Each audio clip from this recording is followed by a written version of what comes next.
Halo, halo, halo, halo. Ya apa ya apa ya apa Ah, akhirnya. puji alam Akhirnya. semesta, akhirnya Oke, ketemu. gitu ya Hmm. itu. Ya kan namanya hidup itu hanyalah sekedar Ya, menunda ketemuan. ya memang gitu ya. Itu memang oke lah ya gitu. Jadi Hmm. sekarang kita bahas apa Mas ini, Mas? Bahas ini Pak Dok. Oh iya, Song of the Cell. Oke. Aku Eh, baca eh, bukunya itu ya gitu. Jadi Song of the Cell. Jadi kalau kita berbicara Song of the Cell ini, buku ini itu aku dapatnya itu bulan Desember tahun 2022 gitu ya. hmm, Ya hmm, ini bukunya Mukherjee ini. Bukunya Mukherjee itu makin lama makin gede gitu ya. Jadi makin gede.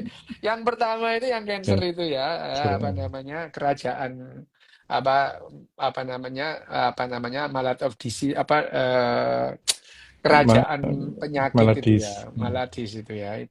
Itu kecil. Terus dia bikin gen itu lebih gede Hmm, lagi. Lah ini lebih gede lagi gitu ya.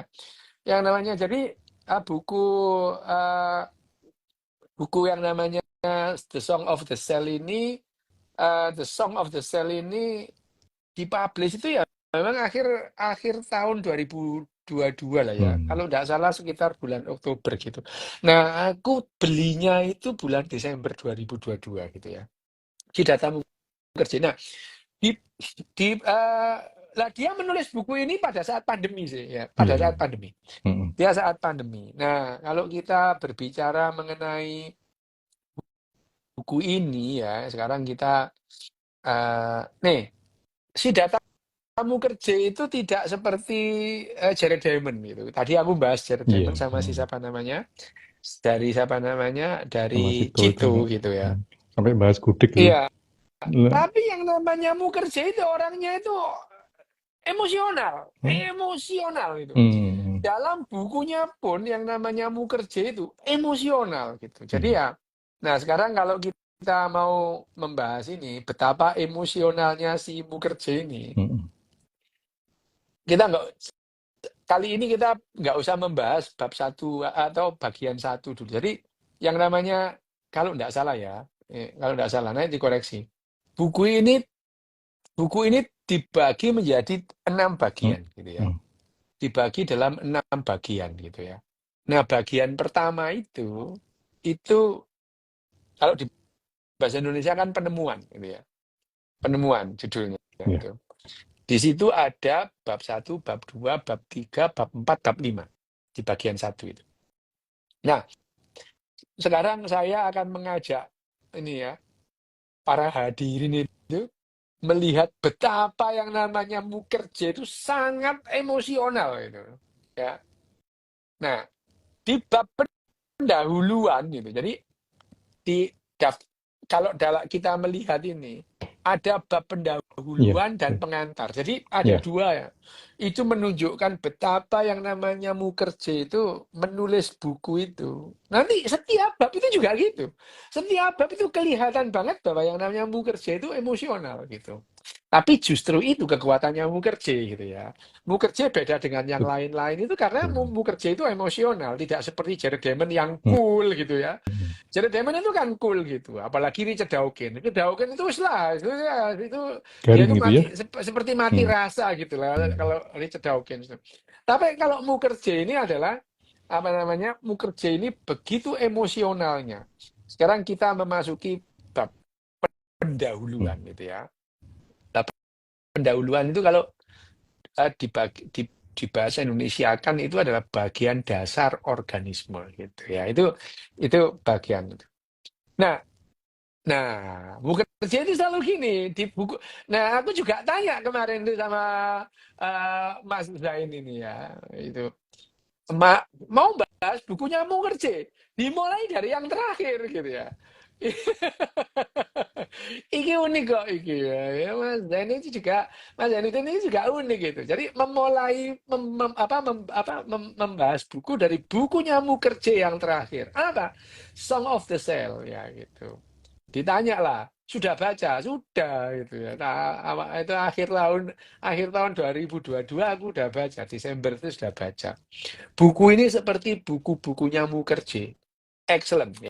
Hmm. Excellent lah itu. kalau ada yang di atas itu saya akan memberikan penilaian lebih dari excellent. Tapi karena di atas very good itu hanya excellent gitu ya, saya memberikan nilai excellent Oke. untuk buku ini gitu ya. The Song of the Cell gitu ya. The Song of the Cell gitu ya. Nah, ini di bab pendahuluan itu dimulai dari yang namanya satu sequence dari bukunya apa jenenge itu apa apa Sherlock Holmes gitu ya. Ya itu. Ya. Jadi dimulai dari bukunya Sherlock Holmes itu ya. Sherlock Holmes itu pada saat itu dia berbicara dengan Dr. Watson. Dr. Watson Betul. gitu ya, Dr. Watson. Ya, itu bukunya karya Sir Arthur Conan Doyle gitu ya. Ya, itu ya. Gini, bunyinya itu gini kalau dalam bahasa Indonesia. Sederhana katanya gitu ya. Itu salah satu contoh di mana orang yang bernalar bisa menghasilkan efek yang tampak luar biasa bagi orang di sebelahnya. Karena orang kedua itu tidak memperhatikan satu hal kecil yang menjadi dasar deduksi. Bayangin aja loh. Ini ini novel gitu ya. Tapi ngomong soal deduksi dan induksi. Ya Iya. itu memang apa namanya apa namanya buku-bukunya siapa namanya eh Mukherjee. Arthur Doyle sih Oh, siapa Arthur namanya Conan. Sherlock Holmes itu kalau yang ngomong itu adalah mereka ngomong antara Dr. Watson dan Sherlock Holmes itu wah itu kayak kuliah S3 beneran itu kayak kuliah S3 mengenai yang namanya apa namanya metodologi terus kemudian kerangka berpikir dan filsafat ilmu itu Hmm. adalah khas pembicaraan antara Sherlock Holmes dengan Dr. Watson. Nah, memang yang namanya Mukherjee itu selalu emosional sehingga yang dikutip itu seperti itu. Nah, pendahuluan ini oleh Mukherjee diawali dengan bertemunya dua orang ahli gitu ya. Ya, Ya, betul. dua orang ahli gitu ya. Yang satunya itu namanya Sladen gitu ya, Sladen itu ya. Ya, Sladen. Jadi Sladen itu kejadian itu percakapan itu berlangsung pada makan malam. Wah, bayangin aja ya. Itu memang yang Mukherjee itu memang gitu itu. Percakapan itu berlangsung pada saat makan malam pada bulan Oktober 1837, Mas. Kalau salah aku dikoreksi, Mas, itu ya. Iya, iya. 1837, ya.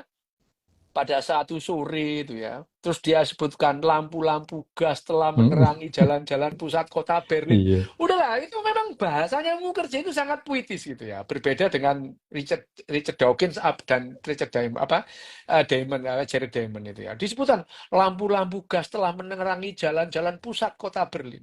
Ya, hanya kenangan berhamburan gitu ya. Dari malam itu yang tersisa gitu. Tidak ada yang mencatat, tidak ada yang melakukan surat menyurat saintifik sesudahnya gitu.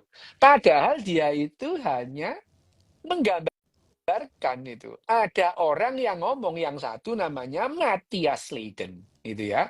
Dia ini ahli botani Matthias Leiden Mhm. ini. Dia itu ahli botani itu ya. Yang kedua orang kedua itu Theodor Swan itu ya ini. Kenapa dua orang ini? Karena memang gitu ya. Aku ya ngerti sih bahwa yang namanya menemukan sel dua orang, tapi aku ya tidak sedramatis yang tiga. Ini benar itu. Saya membaca siapa namanya bukunya si siapa apa namanya Di Mukherjee ini. Mukherjee. Mungkin karena orang India segala sesuatu didramatisir ya. Tapi Mungkin karena dia orang India. jadi Loh, menyenangkan. tapi jadi Hmm. menyenangkan gitu ya. Ya, Sladen itu dulunya pengacara gitu Hmm. ya. Sladen itu dulunya pengacara beralih profesi menjadi ahli botani gitu ya. Ya. Ya itu. Dan dia itu sedang mempelajari struktur perkembangan jaringan tumbuhan itu. Itu Sladen gitu ya. Nah, dia itu sedang mengumpulkan apa namanya? Houston Madrid itu kalau bahasa Indonesia dia itu pengumpulan jerami. Artinya itu sebutan itu digunakan untuk mengumpulkan ratusan spesimen ya Hmm. dari Kingdom of Plante gitu ya. Apa kerajaan tumbuhan. Dia ngumpulin tulip, bunga lonceng, cemara, rumput-rumputan, anggrek ya, linanthus, kacang erces itu ya, kembang bakung gitu. Pokoknya apa dikumpulkan lah. Makanya kegiatan itu disebut pengumpulan jerami gitu ya. Jadi dikumpulin saja. Nah, pada saat itu Swan dan Sheldon itu sedang membahas fitogenesis ya. Hmm. Jadi biologi zaman segitu tuh masih sederhana. Fitogenesis itu adalah asal mula perkembangan tumbuhan. Ya belum seperti sekarang itu. Mereka itu belum paham itu. Dia itu cuma ngumpulin ya gitu ya. Ya itu ya. Nah, pada saat yang namanya kegiatan atau aktivitasnya mengumpulkan berbagai macam tumbuhan itu, Sladen itu menemukan sebuah kesatuan, kesamaan ya dalam hal rancang bangun gitu ya. Hmm. Rancang bangun dan susunan tumbuh-tumbuhan. Jadi tumbuhan itu berbeda-beda semua, tapi ada satu yang khas kesatuan itu ya. Nah, selama perkembangan jaringan tumbuhan, daun, akar gitu ya, kotiledon gitu, struktur itu disebut nukleus atau inti sel gitu ya. Ya. Jadi tampak sangat menonjol bahwa ada kesamaan. Meskipun bentuknya beda-beda gitu. Ternyata begitu sampai ke dalam itu ya. Itu Sladen itu ya Sladen waktu itu belum belum tahu itu fungsinya inti sel itu ya, belum tahu. Tapi dia hanya melihat bentuknya itu khas itu. Dan itu didapatkan pada semua tumbuhan gitu ya. Biar nah, digambarkan oleh Mukherjee juga, yang lebih mengejutkan adalah keseragaman yang mendalam, hampir sama itu ya, dalam konstruksi jaringan-jaringan. Nah, itu. Jadi Sladen itu ada masalah di kembang bakung lah, apalah di mana di apa namanya rumput-rumputan lah itu. Pada pada gambaran yang lebih dalam, dia itu melihat kesamaan itu ya, kesamaan, ya kesamaan. Nah, jadi yang seperti bangunan itu. Bangunan rumah itu rumahnya boleh beda-beda, Hmm. tapi batu batanya itu Batu-batu. sama, gitu ya. Iya. Ah, batu-batunya sama, gitu ya. Jadi setiap tumbuhan itu tersusun atas unit-unit yang otonom dan mandiri, gitu ya. Jadi seperti ada tumbuhan dalam tumbuhan, gitu ya. Ada yang Hmm. namanya organisme dalam organisme, gitu ya. Nah, Itu ada. itu yang disebut sel gitu ya. Jadi sel gitu ya. Jadi itu yang disebut sel. Itu yang pertama disebut sel. Setiap sel itu menjalani kehidupan ganda. Ya, itu. Ini ya bahasanya Mukherjee. Setiap sel itu menjalani kehidupan ganda ya. Dan setahun kemudian Sladen itu menulis gitu ya. Kehidupan yang sepenuhnya mandiri dalam perkembangan dirinya semata gitu ya. Dan kehidupan yang insidental ketika telah menjadi bagian dari sebuah tumbuhan. Jadi, itu yang disebut yang namanya aktivitas ganda dari Hmm. sel itu. Sel itu tumbuh sendiri, urip dengan ribut dengan dirinya itu. Ya, itu ya. Hidup dengan dirinya, tapi dia itu merupakan bagian yang lain dari satu kehidupan yang namanya tumbuhan gitu ya. Dia hanya ngomong soal tumbuhan itu karena yang namanya Sladen itu hanya mengamati tumbuhan, ahli Tumbuhan. botani gitu ya. Dia ini ahli botani gitu ya. Nah, kehidupan dalam kehidupan. Jadi sel itu dianggap waktu itu adalah kehidupan dalam kehidupan ya. Yang disebut organisme mandiri ya. Suatu unit yang menjadi bagian dari keseluruhan. Jadi itu adalah tulisan dari Sladen Sliden. gitu ya. Swan ini ngerungokno tok gitu ya. Jadi ya Hmm. ini ya Swan ini cuma mendengarkan itu. Swan itu menyimak saja. Dia juga ya, tapi ya Swan ini juga menyadari betapa menonjolnya inti sel gitu ya. Bedanya adalah Swan mengamati binatang gitu. Sladen mengamati Hmm. tumbuhan itu ya itu waktu itu yang namanya Swan ya mendengarkan gitu meskipun dia juga paham Nah, inti sel. Tapi pengamatan Schwal di sel-sel binatang yang sedang berkembang, ya berkembang atau pada apa itu berudu itu ya, Hmm. berudu ya. Kesatuan yang sama diamati oleh Sladen ya. Yang namanya sel-sel tumbuhan itu sama juga di sel-sel binatang Binatang. itu. Nah, sebetulnya mereka berdua waktu itu ya eh, masih dini itu ya, terlalu dini itu ya, tapi radikal gitu ya, bahwa ya dalam tubuh kehidupan itu ada atom Hmm. kehidupan gitu ya. Itu loh, ada atom Hmm. kehidupan gitu ya. Jadi misalkan kalau sudah nggak bisa dibagi lagi gitu ya, ya bagian terkecil dari kehidupan itu adalah sel gitu. Jadi Hmm. bagian terkecil dari yang namanya materi itu atom gitu ya, atom gitu ya, itu ya atom itu. Tapi atom kehidupan ini adalah sel ini gitu ya. Nah, berikutnya gantian gitu ya. Si Sladen itu Hmm. diundang oleh Swan untuk datang ke laboratorium anatominya dia gitu ya. Ya, dia Sladen itu diundang di eh, di di bangsal anatomi gitu ya. Ya, di mana dia itu Swan itu menyimpan spesimen-spesimennya gitu ya. Nah, Sladen itu waktu itu diajak melihat yang namanya mikroskop gitu ya. Struktur mikroskopik binatang-binatang yang sedang berkembang, termasuk inti selnya itu ya. Ya tampak menonjol juga seperti yang dia dapati pada tumbuhan itu. Tumbuhan. Jadi binatang dan tumbuhan keduanya merupakan kelompok organisme hidup yang tampak berbeda. Tetapi pada tingkat sel itu sama Hmm. itu ya. Itu sama gitu ya. Jadi akhirnya gitu ya. Ya itu ya kemiripannya itu sama. Jadi di bawah mikroskop itu sama. Jadi ya akhirnya waktu itu Swan itu cuma berfirasat aja ya. Jadi malam itu di Berlin juga itu ya. Ya akhirnya yang itu dibilang dia itu akhirnya mengenang gitu ya. Keduanya telah bersama-sama menemukan kebenaran saintifik lah. Ini bahasanya Mukherjee banget lah itu ya.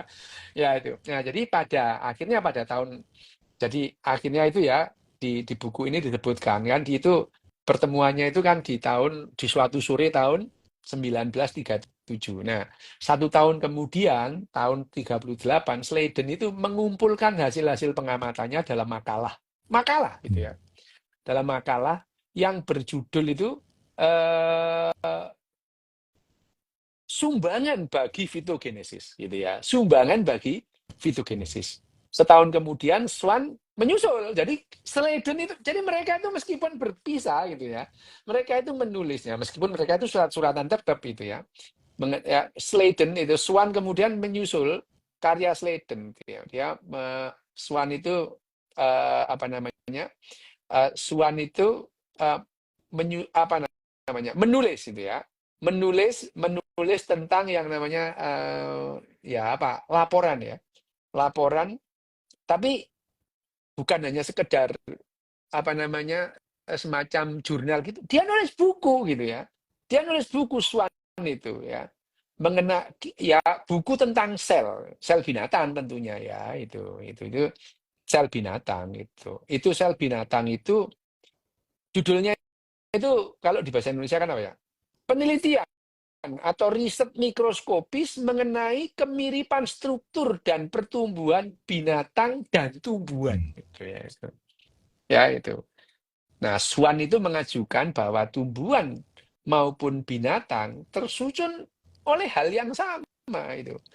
Masing-masing merupakan agregat satuan-satuan mandiri yang sepenuhnya individual gitu ya.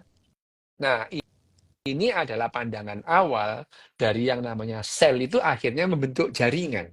Jaringan itu membentuk yang namanya Organ. organ. Organ ketemu organ jadilah Hmm. individu gitu ya itu.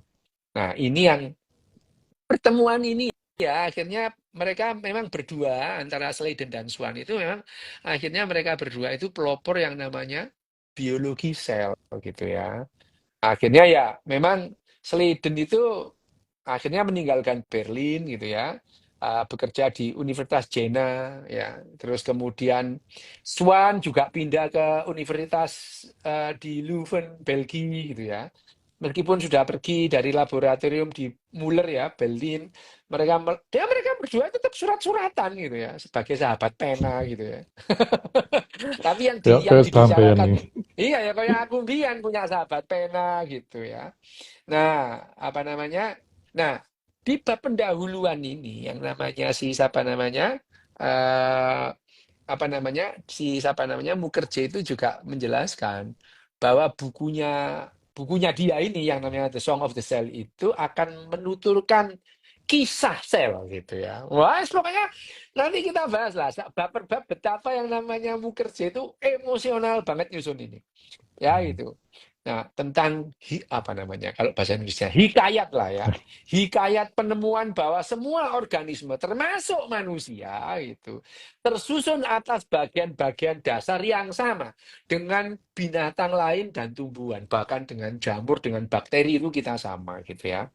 Nah, lebih emosional lagi gitu ya karena pada tahun 2017 itu ya si siapa namanya Mukherjee itu menulis 3 artikel ya, Hmm. 3 artikel di majalah New Yorker kalau nggak salah Mas, kalau salah dikoreksi ya itu. Yang pertama adalah mengenai kedokteran seluler. Nah, ini memang ahlinya dia gitu ya, bidangnya dia. Kedokteran seluler di masa depan tentang yang namanya terapi T-cell gitu ya gitu ya.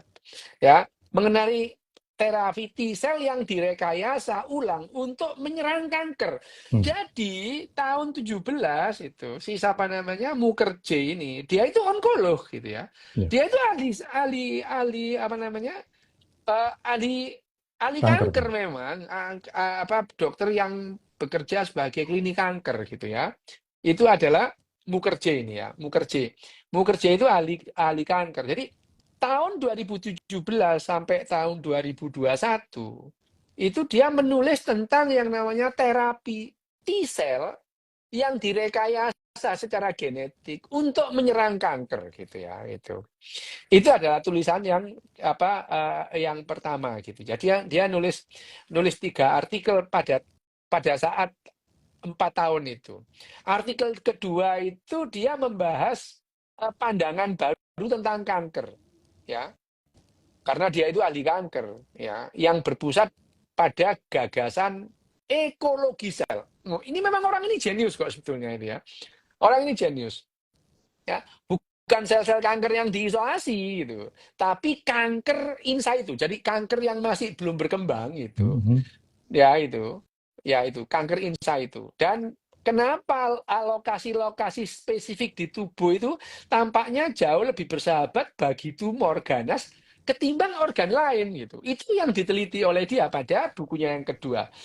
Artikelnya yang ketiga ditulis pada awal pandemi gitu ya. Pada awal pandemi COVID-19 adalah mengenai bagaimana virus itu berperilaku dalam sel tubuh kita dan bagaimana perilaku itu bisa membantu kita memahami kerusakan fisiologis yang disebabkan oleh banyak virus di manusia gitu itu ya. Ya itu. Jadi dia itu akhirnya bertakon-takon pada dirinya gitu Hmm. ya. Dia itu bertanya-tanya itu mengenai ya bisa enggak ini 3 artikel ini terus kemudian gitu ya 3 artikel itu dijadikan satu terus kemudian dia menjelaskan secara menyeluruh kisah tentang sel dan rekayasa seluler gitu ya itu. Nah, ada revolusi yang sedang digodok memang di dunia ini ya, di dunia sains dan kedokteran itu tentang kesehatan masa depan gitu.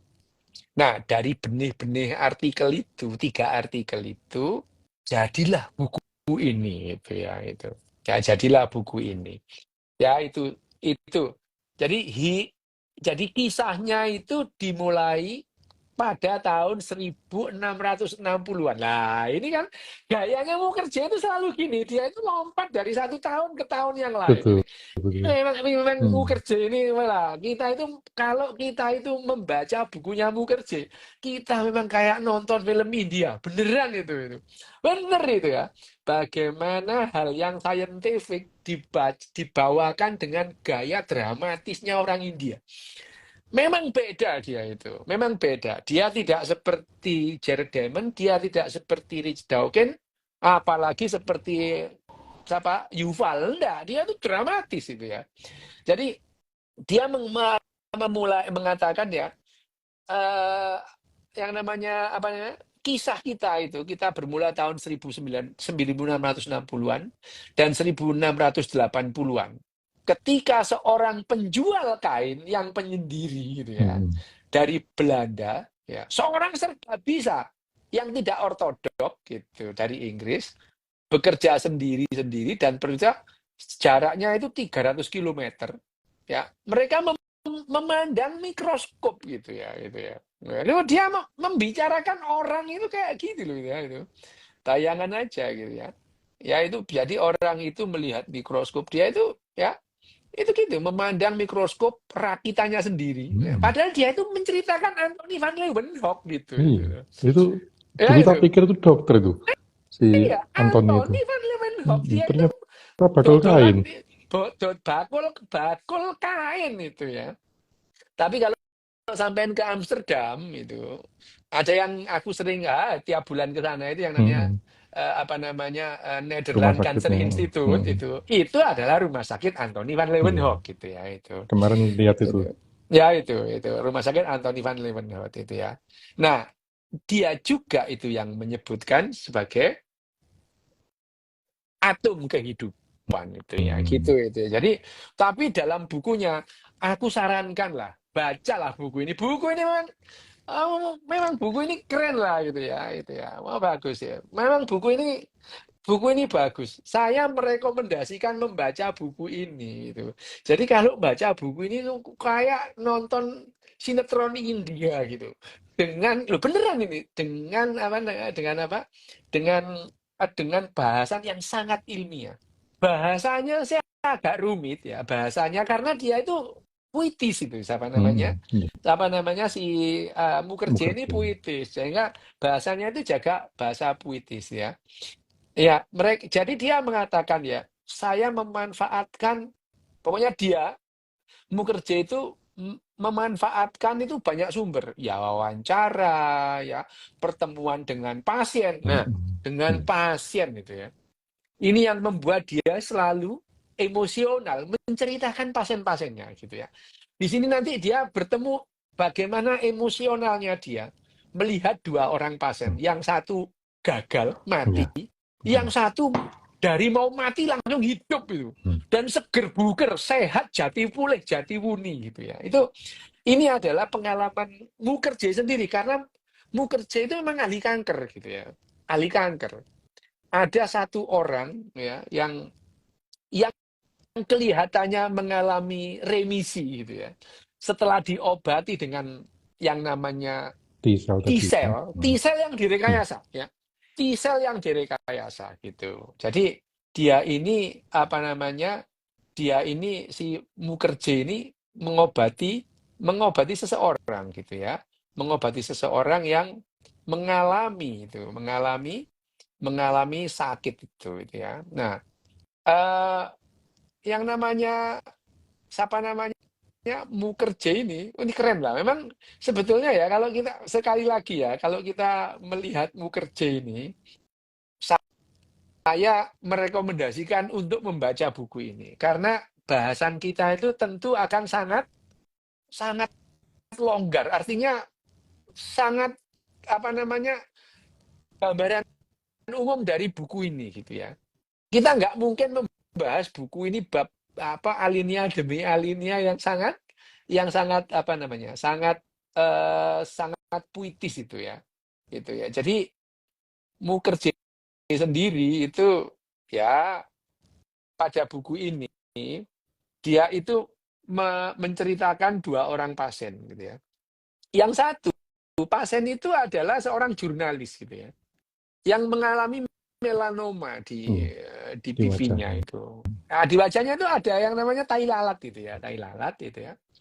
Tai lalat itu pada suatu saat ibunya orang ini gitu ya. Ibunya orang ini melihat tai lalatmu jadi gede gitu ya itu. Udah Ya itu. bukan tai lagi ya. Bukan tai lagi itu, bukan tai lalat, tai orang gitu. Ya. Orang ini itu terus kemudian datanglah kamu kerja karena mau kerja itu memang dia itu ahli kanker gitu ya, ahli kanker gitu, ahli jurnalis itu kanker. Terus kemudian mau kerja mengatakan ini kankermu ini kanker ini gitu ya. Dan ini sudah menyebar gitu ya gitu. Tapi ya karena ada penemuan baru yang namanya T-cell, aku juga dapat sih itu gitu ya, yang namanya imunoterapi itu. Imunoterapi. Aku termasuk orang yang pertama mendapatkan imunoterapi itu ya. Nah, dan yang dilakukan kerja terhadap pasien ini adalah terapi T-cell yang sudah direkayasa secara genetika dan sangat mengejutkan setelah diberikan terapi T-cell ini langsung dramatis yang namanya kankernya ini Kankernya remisi itu. Remisi itu menuju perbaikan itu. Menuju perbaikan gitu ya. Menuju perbaikan gitu. Nah, pada saat perbaikan mendadak itu ya. Mendadak saja itu ya.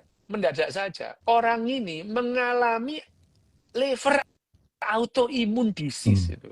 Ya. Liver autoimmune disease itu.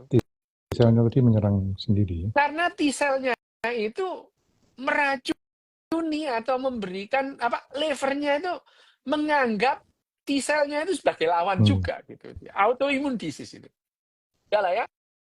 Pada saat T-selnya itu ya, T-sel itu sel T-nya itu sel T-nya itu terus kemudian dia menyerang kanker dan kankernya itu remisi. Remisi orang ini gitu ya. Orang ini mengalami remisi kanker gitu ya. Ya. Pada saat itu juga gitu ya. Bayangin aja pada saat itu juga orang ini mengalami yang namanya Autoimun. autoimmune liver disease itu. Dan ini membuat dia ya tadi membuat dia sakit itu. Sakit lagi gitu ya. Dia sakit lagi itu. Yang namanya orang ini sakit lagi gitu. Sakit lagi tapi beda jurusan kan? Ya kankernya tumbuh lagi gitu. Dan pada saat yang singkat melanomanya itu menyerang liver, menyerang paru-paru, metastase ke tulang gitu. Ya itu. Itu yang didapati pada orang ini gitu ya. Jadi pasien yang tadinya itu sudah mengalami itu ya namanya remisi gitu. Ya, mendadak dia itu ya, Sakit. mendadak dia itu sakit lagi gitu ya. Itu dia itu. Namanya Sam orang ini ya itu. Kayak Ya, konconnya sampean itu. itu. Iya, Sam kayak Sam, kayak Sam koncoku. Ardi. Sempi namanya ya itu, Sempi gitu ya itu. Itulah gitu ya. Nah, itu yang terjadi sehingga beberapa bulan saja yang namanya Sam itu tidak tertolong gitu. Tidak tertolong. Yang namanya dalam hal ini itu ya, dalam hal ini yang namanya bagaimana eh, apa namanya bukan hanya memang yang namanya mau kerja itu kepada pasien-pasiennya itu dia melibatkan emosinya memang gitu ya. Bukan hanya sekedar berempati gitu. Nah, melibat oh dia itu betul-betul sedih dengan pasiennya. Itu di buku yang sebelum-sebelumnya juga gitu ya. Bagaimana dia itu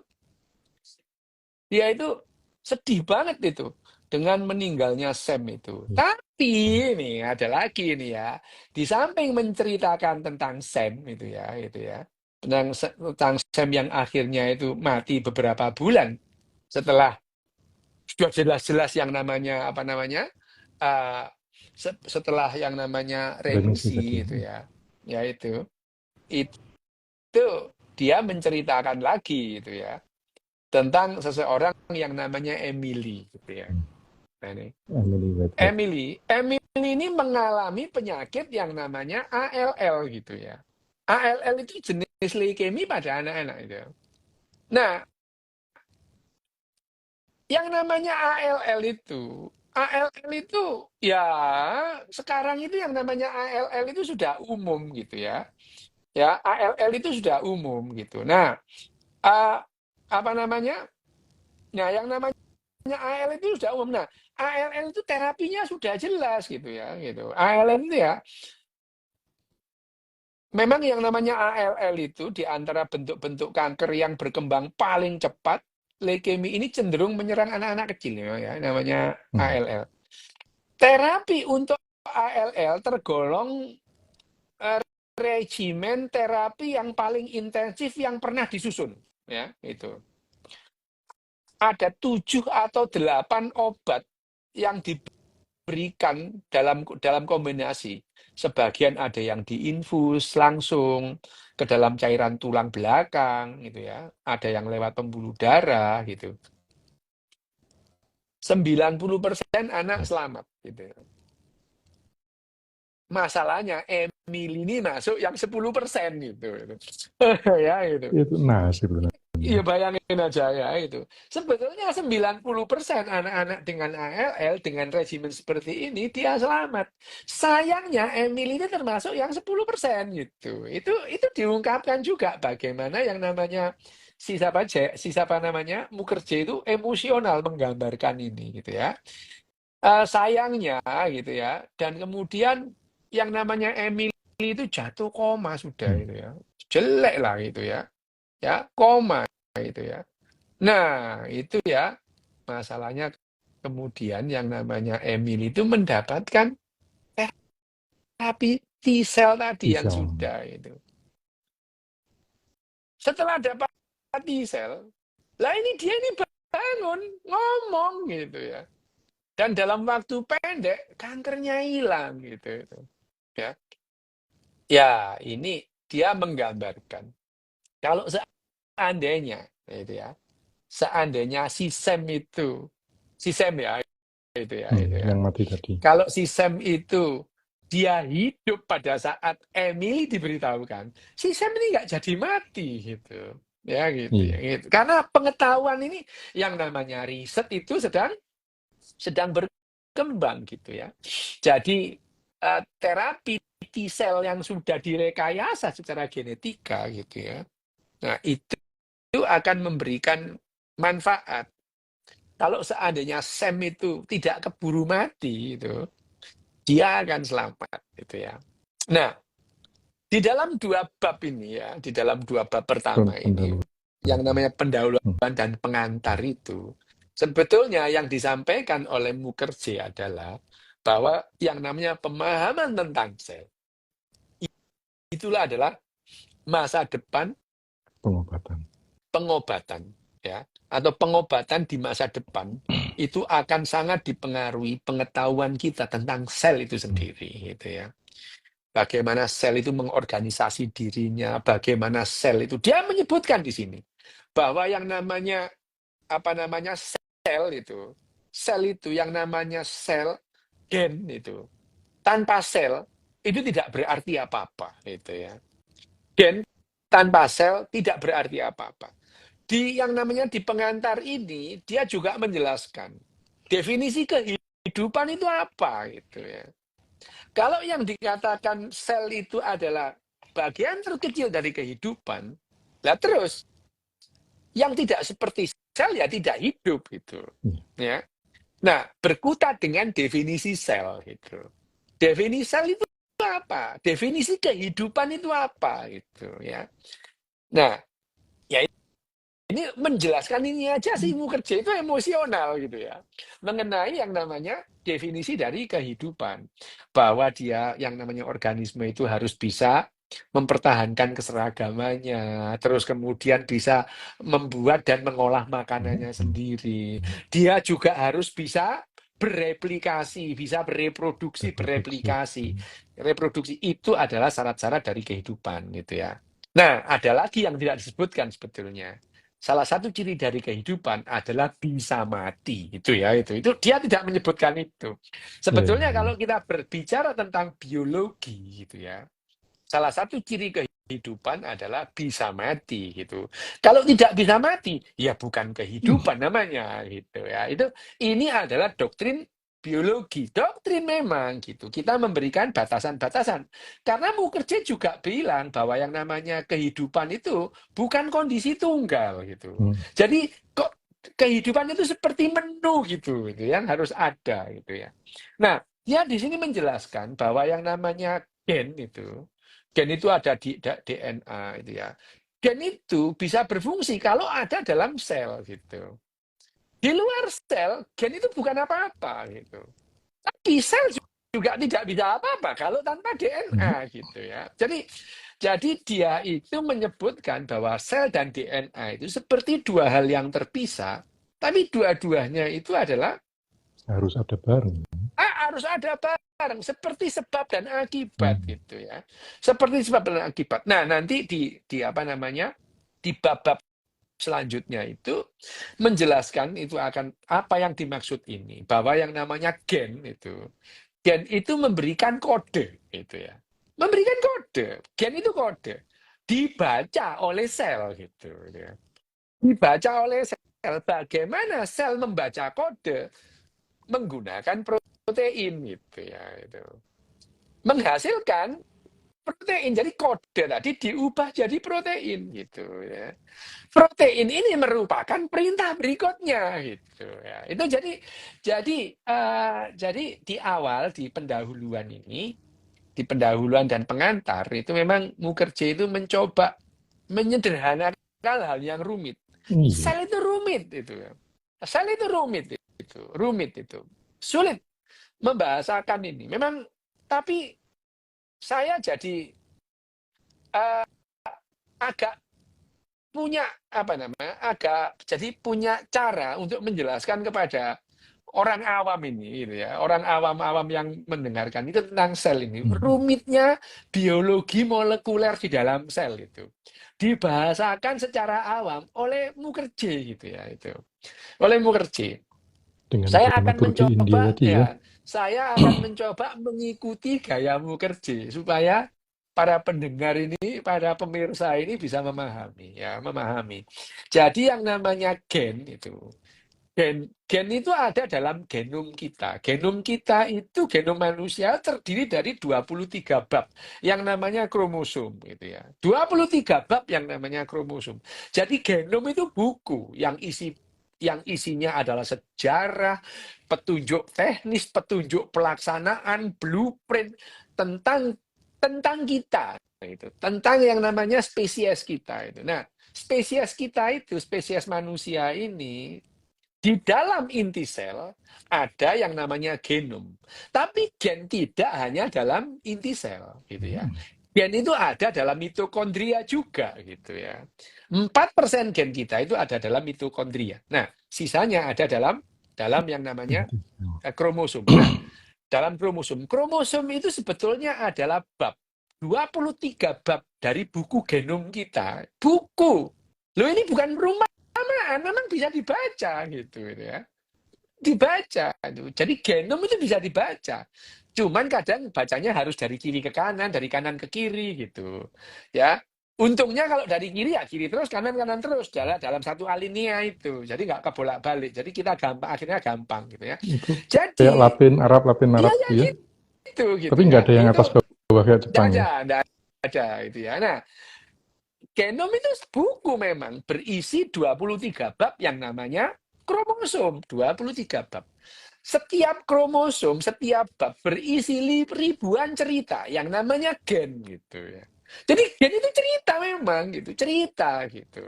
Cerita narasi gitu. Ada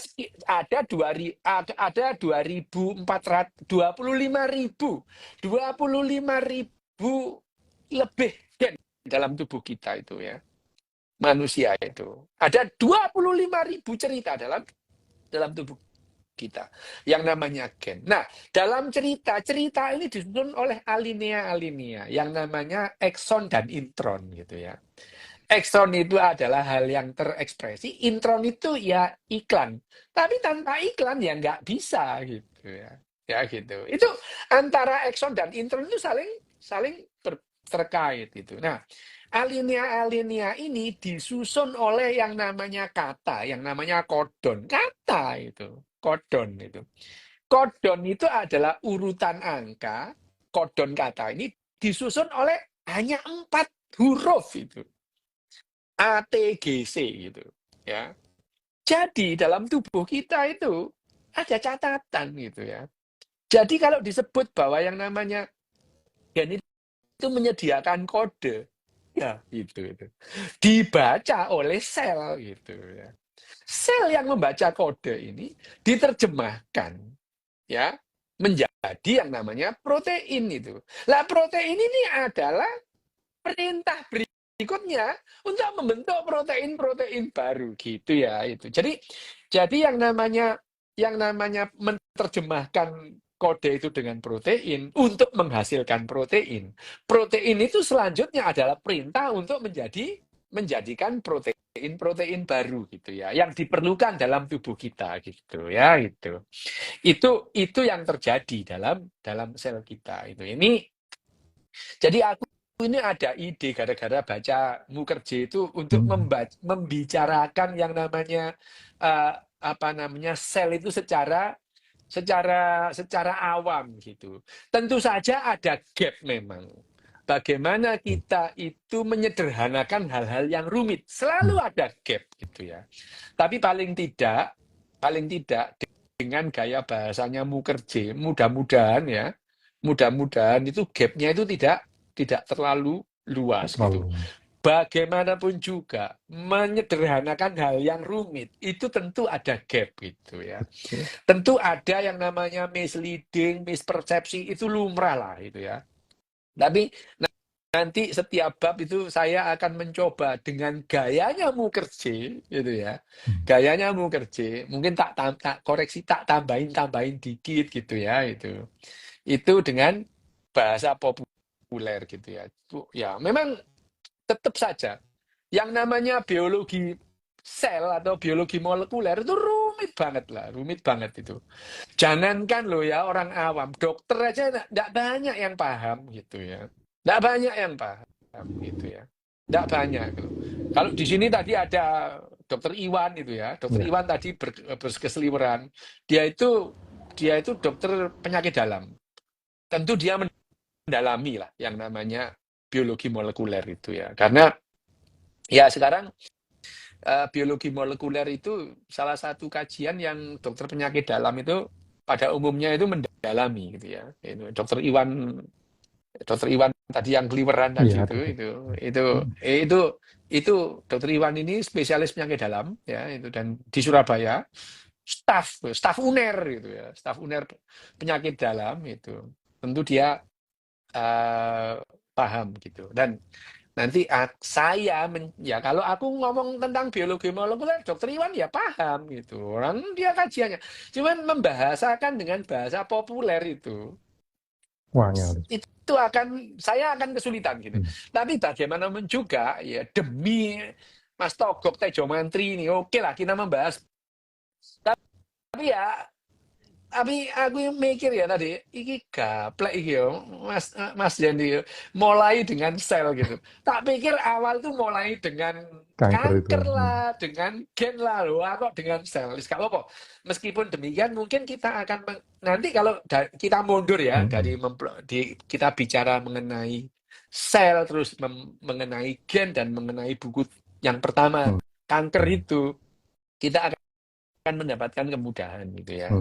Karena sesungguhnya setelah kesulitan ada kemudahan. Ini nama Al itu ya. Inna ma'al usri yusra wa inna ma'al usri yusra itu. Itu ya. Dibalaskan Sesungguhnya Bono. setelah ada kesulitan akan ada kemudahan. Tapi jangan lupa setelah ada kemudahan ada kesulitan lain gitu. Ya itu gitu. Itu adalah pendahuluan dan pengantar yang disampaikan oleh apa namanya Mukherjee. Mukherjee gitu ya dalam buku ini ya The Song of the Cell gitu ya, Hmm. nyanyian dari sel gitu ya. Tapi memang bener sih itu Mukherjee itu karena dia mungkin orang India kali ya, jadi dia itu dramatis lah kalau apa namanya seneng drama orang India ini. Jadi ya, Hmm. tapi sekali lagi buku ini gitu ya. Kalau saya itu referen apa namanya mereview buku ini ya buku ini ya excellent lah gitu Excellent. ya. Excellent itu. Kalau ada di atas excellent saya akan memberi di atas itu. Tapi ya di atas very good hanya ada excellent saya memberikan excellent. Gitu Mas. Hmm. Jadi kenapa saya milih bahas selnya dulu? Mm-mm. Itu kemarin kita 3 semester Pak Dok, kita bahas diabetes, itu isinya ngomongin sel tuh. Loh, oh Iya tuh. iya, memang benar. Iya, ya benar, benar, benar. Iya, Nah, memang. itu kemarin Pak pikir-pikir 3 semester gitu. Itu berapa SKS? Gendeng ya. Tapi ya namanya sel ini yang dibahas Mukherjee itu lebih dalam Iya. gitu ya. Lebih Iya. dalam itu. Tapi tidak apa-apa, nanti saya akan mencoba ngikuti alurnya Mukherjee untuk Hmm. menjelaskan ini ya. Mudah-mudahan khalayak tidak bosen gitu ya. Mudah-mudahan itu. Ya memang Mudah-mudahan. akan ada baiknya kalau membaca dulu gitu ya. Ya, membaca dulu. Biasanya Kak, kalau aku ini Mas, ya ngasih itu orang tak suruh baca dulu. Kamu Hmm. baca dulu gitu. Nanti Hmm. kita diskusi gitu. Hanya saja ya ini buku berat sih sebetulnya gitu ya. Buku berat. Bukunya Mukherjee itu buku berat itu ya. Orang yang tidak mempunyai minat besar akan capek baca bukunya itu. Capek gitu. Iya. Tapi ya mungkin melihat gaya Mukherjee yang kayak mirimani Dramaturgi. beli cepat mati ke tackling encer itu ya itu akan menarik banyak orang untuk membaca karena memang Mukherjee gayanya memang bagus lah gitu. Hmm. Selain dia itu memang dia itu ahli genetika, ahli sel, ahli kanker gitu. Dan dia berbicara pada bidangnya. Jadi ya, seperti Jared Diamond atau Richard Dawkins, dia berbicara pada bidangnya. Jadi bagus banget. Itu Mas. Hmm. Oke, yes. Nanti kita Sebelumnya, lanjutkan bab satu apa? ya sebelumnya tuh eh, saya mau ngomongin ini apa eh, konsep dasar pengetahuan dari Ruslanologi. Kenapa? Ini nih, ini nih. Apa? Kita enggak? Iya, itu. Iku kan Iya. di sampean iku. Eh, Eh, tuh beli di Cito. tempatnya Cito. Oh Iya. iya, ya, bagus lah Cito Hmm. iku.